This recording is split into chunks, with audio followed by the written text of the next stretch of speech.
আসসালামু আলাইকুম এভরিওয়ান। আশা করছি প্রত্যেকে অনেক ভালো আছেন। যে যেখান থেকে যুক্ত হয়েছেন আমাদের আজকের ক্লাসে সবাইকে স্বাগত জানাচ্ছি আমাদের সমাজসেবা নিয়োগ প্রস্তুতি 2026 এর আরো একটি গুরুত্বপূর্ণ মডেল টেস্টে। প্রিয় শিক্ষার্থী, সমাজসেবা অধিদপ্তরের যে পরীক্ষাগুলোর মধ্যে গণিত এবং ইংরেজি কিন্তু মূল পার্থক্য করে দেয়। আর আমরা গণিতের স্পেশাল টেকনিকগুলো অ্যাপ্লাই করছি আমাদের আজকের ক্লাসে, যা আপনাকে অন্যদের চেয়ে অনেক এগিয়ে রাখবে। তাহলে চলুন শুরু করছি আমাদের আজকের মডেল টেস্ট নাম্বার 2। বাংলাদেশের জাতীয় সঙ্গীতের ইংরেজি অনুবাদককে, মোস্ট ইম্পর্টেন্ট একটা প্রশ্ন, জাতীয় সঙ্গীতের ইংরেজি অনুবাদক সৈয়দ আলী আহসান।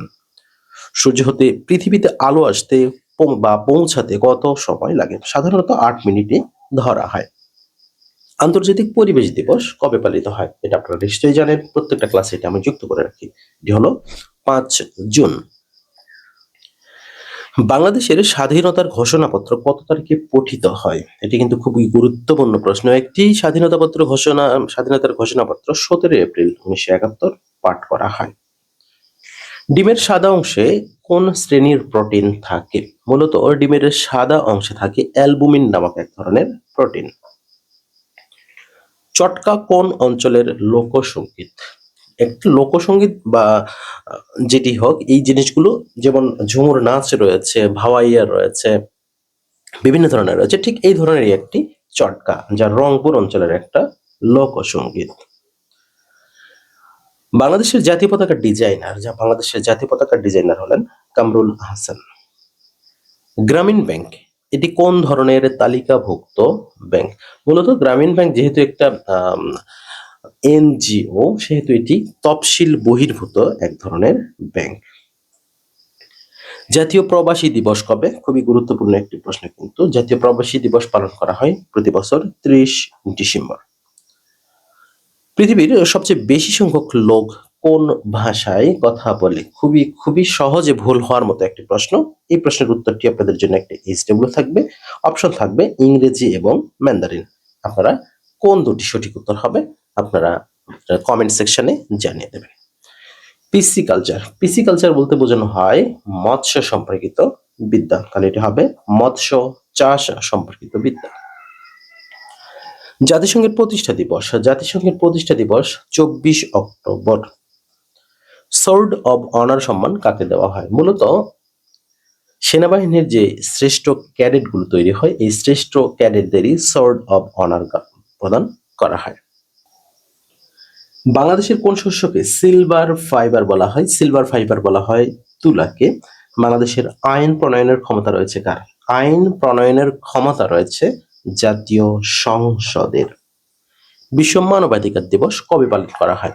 বিশ্ব মানবাধিকার দিবস পালন করা হয় 10 ডিসেম্বর। ভবদহ বিল কোন জেলায় অবস্থিত? ভবদহ বিল, রক্তদহ বিল, হাসাইগাড়ি বিল, এই যে বিলগুলো রয়েছে, চলন বিল, এই বিলগুলো বর্ষাকালে যে সকল প্রশ্নপত্রে পরীক্ষা হয়, এখান থেকে বিল সংক্রান্ত বা হাওর সংক্রান্ত একটা প্রশ্ন কিন্তু আসবে। সুতরাং এই বিষয়গুলো একটু আপনারা কনফার্ম হয়ে নেবেন। ভবদহ বিল অবস্থিত যশোরে। বাংলাদেশে প্রথম কবে কাগজের নোট চালু করা হয়? মোস্ট ইম্পর্টেন্ট, কাগজের নোট সর্বপ্রথম চালু করা হয় 4 মার্চ 1972। প্রিয় শিক্ষার্থী, গণিত অংশের আপনাদের বলেছে সুপার টেকনিক যুক্ত করতে, তাই গণিত অংশগুলো বেশ মনোযোগ সহকারে আপনারা দেখবেন। 0 ডিগ্রির সম্পূরক কোণ কোনটি? একটা কথা মনে রাখবেন, সম্পূরক কোণ বানানটা বড়, তাই এর সম্পর্ক হবে 180 ডিগ্রির সাথে, আর পূরক কোণ বানানটা ছোট, তাই এর সম্পর্ক থাকবে 90 ডিগ্রির সাথে। তাহলে 0 ডিগ্রির সম্পূরক কোণ কত? যেহেতু 0 ডিগ্রি, সুতরাং এটা 180 ডিগ্রি হবে সম্পূরক কোণ। যদি কম থাকতো তাহলে 180 হতে যা প্রয়োজন সেটি হতো। যদি x plus y equal to 4 হয়, তাহলে x cube plus y cube plus 12xy এর মান কত হবে? এটা সাধারণ নিয়মে যে সূত্রটা হয় সেটাই আমরা কিন্তু এখানে বসাতে পারি। তাহলে আমাদের এখানে যেহেতু x plus y equal to কি আছে? 4 আছে, তাহলে এর সূত্রটা আমাকে আগে প্রথম এর নিতে হবে। তাহলে এখানে x plus y total cube minus 3xy into x plus y, এইটুকু আমাদের লিখতে হবে। এই যে অতিরিক্ত প্লাস 12xy কিন্তু থেকে যাবে। তো এখানে একটা দেখার বিষয় যে আমরা এখানে যদি 4টা মান হিসেবে বসাই, তাহলে এখানে কিন্তু 12xy, এখানে 12xy হয়ে যাচ্ছে। সুতরাং এই অংশটুকুর কাজ আমাকে করতে হচ্ছে না, শুধু 4 এর উপরে কিউব দিলেই হয়ে যাচ্ছে আমাদের রাইট অ্যান্সার। তাহলে 4 4 16, 4 16 64। তাহলে এখানে 64 হয়ে যাচ্ছে কিন্তু আমাদের সঠিক উত্তর। আশা করছি বিষয়টা বুঝতে পেরেছেন। x - 1 divided x equal to 3 হলে x কিউব -1 / x কিউব এর মান কত? এক্ষেত্রে আপনারা একেবারে সুপার টেকনিক, যেটি আমি শর্ট ফর্মে ব্যবহার করি, সেটি মান কিউব প্লাস 3 ইনটু মান, এভাবে লিখবেন। মান কিউব তার মানে কত আছে 3, তার মানে 3 কিউব প্লাস 3 ইনটু মান, তাহলে 3 ইনটু 3, এই হয়ে গেল আমাদের। তাহলে মান কিউব প্লাস 3 ইনটু 3, তাহলে এখানে 3 নম্বর কিউব মানে কত 27 আর 3 তিরিকে 9, তাহলে 27 আর 9 যদি আমরা যোগ করি তাহলে সেক্ষেত্রে আমাদের অ্যান্সার কত হবে? সেই অ্যান্সারগুলো তো আমাদের অপশনে দেখছি না, তার মানে কোনোটি নয় হবে এক্ষেত্রে সঠিক উত্তর। আর যদি অপশনে থাকে অপশনটা দিয়ে দেবেন। পিতা ও মাতার বয়সের গড় 45 বছর, তাহলে পিতা ও মাতার মোট বয়স কত? 90। আবার পিতা মাতা ও পুত্রের বয়সের গড় 36 বছর, তাহলে এখানে যেহেতু 36 বছর আর 36 বছরের মধ্যে কয়জন রয়েছে? 3 জন রয়েছে, তার মানে আমরা 3 দ্বারা এখন একটা গুণ করে দিতে হবে। তাহলে এখানে 36 গুণন 3 যদি আমরা করি তাহলে কত হবে?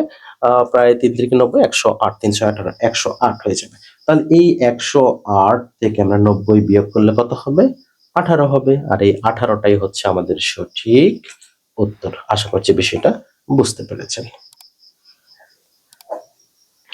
দুটি সংখ্যার যোগফল 16, তাদের গুণফল যদি 63 হয়, বড় সংখ্যাটি কত হবে? তাহলে 63 হতে গেলে কোন কোন সংখ্যা প্রয়োজন সেটা আগে আমাকে অ্যানালাইসিস করতে হবে। এবং প্রথমে আমাদের মাথায় আসে 7 নং 63, তাহলে 9 আর 7 যোগ করলে কি 16 হয়? হয়, তার মানে একটা শর্ত পূরণ করেছে। তাহলে বড় সংখ্যাটি কত? বড় সংখ্যাটি হচ্ছে 9, তাহলে এখানে 9টাই হচ্ছে রাইট অ্যান্সার। একটি আয়তাকার ক্ষেত্রের দৈর্ঘ্য বিস্তারের 3 গুণ, এখানে বিস্তার বলতে বোঝায় প্রস্থ। দৈর্ঘ্য যদি 48 হয় তাহলে পরিসীমা কত মিটার হবে? তাহলে দৈর্ঘ্য বিস্তারের কত গুণ? 3 গুণ। তাহলে যেহেতু গুণ আছে আমরা এখানে ভাগ করে দিব 3 দ্বারা, তাহলে 3 16 48, তাহলে 48 এবং 16 হচ্ছে দৈর্ঘ্য এবং প্রস্থ। যেহেতু আমাদের পরিসীমা চেয়েছে তার মানে যোগফলের সাথে আমরা 2 দ্বারা গুণ করব। তাহলে এখানে 48 আর 16 আমরা যদি যোগ করি, 8 6 14, 4 হাতে 1 আর 1 2, 4 2 6 64। এখন এই 64 সাথে আমরা 2 গুণ করব, 64 সাথে 2 গুণ করলে কত হচ্ছে? 128 মিটার। এই জন্য 128 মিটারটাই হবে রাইট অ্যান্সার। আমরা 2 গুণ করলাম কেন? কারণ এখানে আমাদের কি বলা আছে? পরিসীমা। পরিসীমার ফর্মুলাটা কি?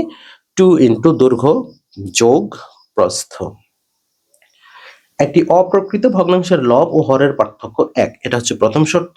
তাদের সমষ্টি হলো 7, এটা দ্বিতীয় শর্ত। তাহলে এখানে আমরা দেখি লব ও হরের পার্থক্য ভালো করে একটু খেয়াল করতে হবে। এখানে 4 3 7, 4 3 7, 5 3 8, 5 4 9, তার মানে এই দুটাই কিন্তু আমাদের 4 3 7 হচ্ছে। এখন তাহলে কোনটা অ্যান্সার করব? আমাদের বলছে কি লব ও হরের পার্থক্য, তার মানে লব এবং হরের পার্থক্য যখন পার্থক্য নিরূপণ করতে হয় তখন প্রথমে যেটা থাকে সেটি বড় হতে হয়, অর্থাৎ লব এখানে বড় হতে হবে। সেই দিক থেকে ক নাম্বারটাই সঠিক উত্তর। 13 সেন্টিমিটার ব্যাসার্ধ বিশিষ্ট কোন বৃত্তের কেন্দ্র হতে 14 সেন্টিমিটার দীর্ঘ জ্যায়ের উপর অঙ্কিত লম্বের দৈর্ঘ্য কত হবে? এই ধরনের অঙ্কের ক্ষেত্রে সরাসরি আপনারা আগে একটা কমলালেবু বৃত্ত যেটাই হোক বানাবেন। আচ্ছা, এখন বলছে 13 সেন্টিমিটার, তার মানে আমি যদি এইটা একটা নেই, এটা একটা কি ব্যাসার্ধ, তার মানে এটা কত? 13 সেন্টিমিটার। এরপর বলছে বৃত্তের কেন্দ্র হতে 14 সেন্টিমিটার দীর্ঘ যা এর উপর অঙ্কিত লম্ব। তাহলে এখানে কি বলেছে? এই 14 সেন্টিমিটারটা কি? দীর্ঘ একটি জ্যা, তার মানে এই যে আমরা এটা অঙ্কন করব এটা হবে 14। তাহলে যখন আমরা মাঝখানে সমদ্বিখণ্ডিত করব তখন তাহলে এই পাশে 7 এই পাশে 7 থাকবে।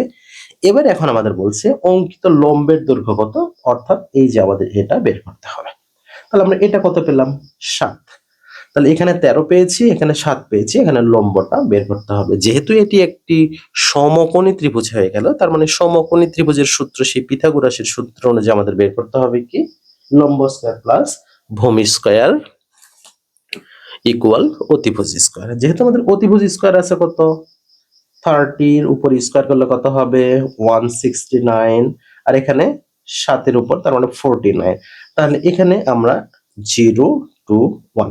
তাহলে এখানে আমাদের কথা হচ্ছে, এবারে এখন আমাদের করতে হবে কি, এই 120কে আমাদের বর্গমূল করতে হবে। আর বর্গমূল করলে এটা কাছাকাছি 11 11 121 হয়, সুতরাং 10.89 এরকম হবে, অর্থাৎ 90 এর কাছাকাছি যাবে। তাহলে এখানে আমাদের অ্যান্সারটা কত আসলো, 10 সামথিং। কারণ আমরা এখানে যখন এখানে অতিভুজ, লম্ব এই ধরনের কোনো মান বের করবো, তখন এটা কিন্তু রাউন্ড ফিগার বের করতে হয়। অর্থাৎ আমরা 10 যদি ধরি, সেক্ষেত্রে আমাদের অপশনে কিন্তু 10 নেই, সুতরাং আমাদের কোনো অ্যান্সার করার প্রয়োজন হচ্ছে না। 15% ক্ষতিতে একটি ঘড়ি বিক্রয় করা হলো। যদি বিক্রয় মূল্য 8 টাকা বেশি হতো, তাহলে বিক্রেতার 10% লাভ হতো। ঘড়িটির ক্রয় মূল্য কত হবে? আচ্ছা, তাহলে আমরা শুরুতে 15% ক্ষতি আছে, 15% বলতে আমরা কি বুঝবো, 85 টাকা। আবার এখানে বলছি কত টাকা লাভ হতো, 10% লাভ হতো। তাহলে 10% লাভ হতো, আমরা মনে করব কি 110 টাকা। এইটুকু নিশ্চয়ই বুঝতে পেরেছেন। তাহলে এখন আমাদের বেশি হলো কত, 85 আর 110, আমাদের বেশি হলো কত, 25 টাকা। এইবারে আমাদের এখান থেকে আসল কাজ শুরু। তাহলে 25 টাকা বেশি হলে প্রকৃত মূল্য হবে কত, 100 টাকা। একে কত, ওই যে 8 টাকায় কত, তাহলে সরাসরি আমরা 100 গুণিতক 8 ভাগ 25 করব। তাহলে 25 দিয়ে 100 কাটলে 4, 4 8 32, অর্থাৎ 32 টাকাটাই হবে সঠিক উত্তর। একটি সমবাহু ত্রিভুজের একটি বাহুর দৈর্ঘ্য a একক হলে ত্রিভুজটির ক্ষেত্রফল কত বর্গ একক হবে? মূলত এখানে সমবাহু ত্রিভুজের ক্ষেত্রফলের কথাই বলা হচ্ছে। এখানে আমাদের অপশনগুলো মিসিং রয়েছে। এখানে সঠিক উত্তরটা হবে √3 ডিভাইডেড টু a স্কয়ার। অর্থাৎ আমরা যদি বলি √3 ডিভাইডেড টু বাহু স্কয়ার বলতে a স্কয়ার বোঝানো হয়, এটি হবে সঠিক উত্তর। একটি রম্বসের দুটি কর্ণের দৈর্ঘ্য যথাক্রমে 10 মিটার এবং 12 মিটার হলে ক্ষেত্রফল কত? তাহলে এক্ষেত্রে আপনারা যে দুটো থাকবে সেই দুটো আপনারা গুণ করে দিবেন। 12 10কে 120 ভাগ 2, অর্থাৎ 60 বর্গ মিটার। কতজন শিশুর মধ্যে কোনো ফল না ভেঙে বা না কেটে 115 এবং 150টি শিশুর মধ্যে বা কমলা ভাগ করে দেওয়া যায়? ওকে, তাহলে 150টি কলা, 115টি কলা, 150টি কমলা ভাগ করে দেওয়া যায়। তাহলে কলা আর কমলা, তাহলে এখানে 115 এবং 150, আমরা সেই ক্লাস 3 4 5 এ পড়েছি না গসাগুর যে অঙ্কগুলো, সেইগুলো কাজ করা যাবে। যেখানে যেহেতু আমাদের বলা আছে না ভেঙে দিতে হবে সর্বোচ্চ কতজনের মধ্যে, তাহলে এই দুটোর আমাদের গসাগু করতে হবে। যেহেতু এটা 10 দ্বারা বিভাজ্য নয়, 3 দ্বারা বিভাজ্য কিন্তু রয়েছে, অর্থাৎ উভয় পক্ষে 3 থাকবে গসাগু। সেক্ষেত্রে 3 একটাতে থাকলে আরেকটাতে হবে না, 5 দুটোতেই থাকবে, তার মানে 5টাই হবে সঠিক উত্তর। 10 জন পুরুষ 6 ঘন্টা এবং একটি কাজ 14 দিনে শেষ করতে পারে। 10 দিনে শেষ করতে 12 জন পুরুষকে কত ঘন্টা কাজ করতে হবে?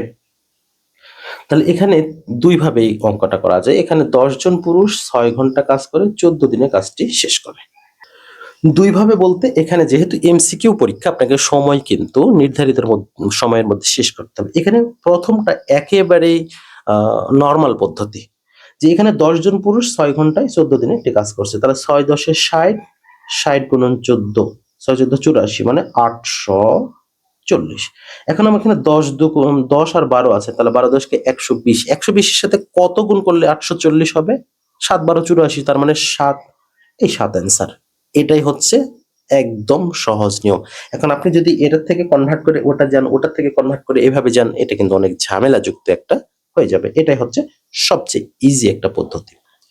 একটি চৌবাচ্চার দৈর্ঘ্য 0.50 0.2 মিটার উচ্চতা। তাহলে এখানে বলা আছে কত কিলোগ্রাম বিশুদ্ধ পানি ধরবে। তাহলে এখানে 0.50 0.2 এবং 0.15 মিটার। তাহলে এখানে আমাদের কি করতে হবে, নিশ্চয় দৈর্ঘ্য প্রস্থ উচ্চতা থাকলে এখানে আমাদের কি বের হবে, ঘন মিটারে আমাদের আয়তন বের হবে। তাহলে যেহেতু এখানে আমাদের ঘন মিটার থাকবে, তাই ঘন মিটার থেকে আমাদের পানিতে কনভার্ট করবে। তাহলে এখানে 5 0 হলে 5 2 5 দোকানে 10 আর এখানে 15, তাহলে টোটাল আমাদের হচ্ছে কত, 150, তো 0.150, অর্থাৎ 0.015, এটাই হচ্ছে আমাদের ঘনমিটার। তাহলে এত ঘনমিটার যখন হবে, তাহলে এটা আমাদের ঘন মিটার হয়ে যাচ্ছে।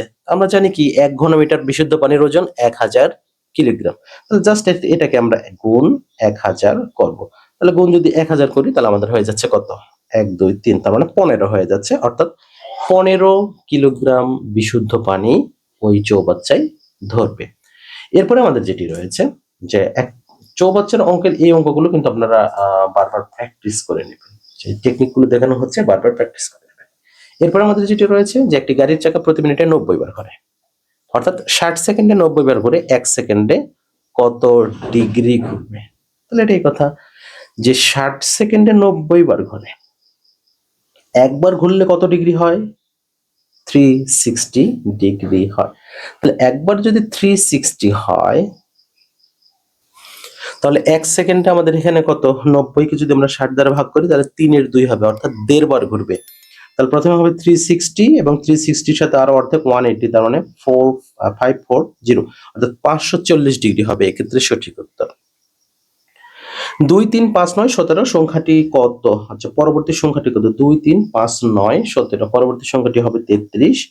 দুটি সংখ্যার গুণফল 1536 এবং লসাগু 96 হলে গসাগু কত হবে?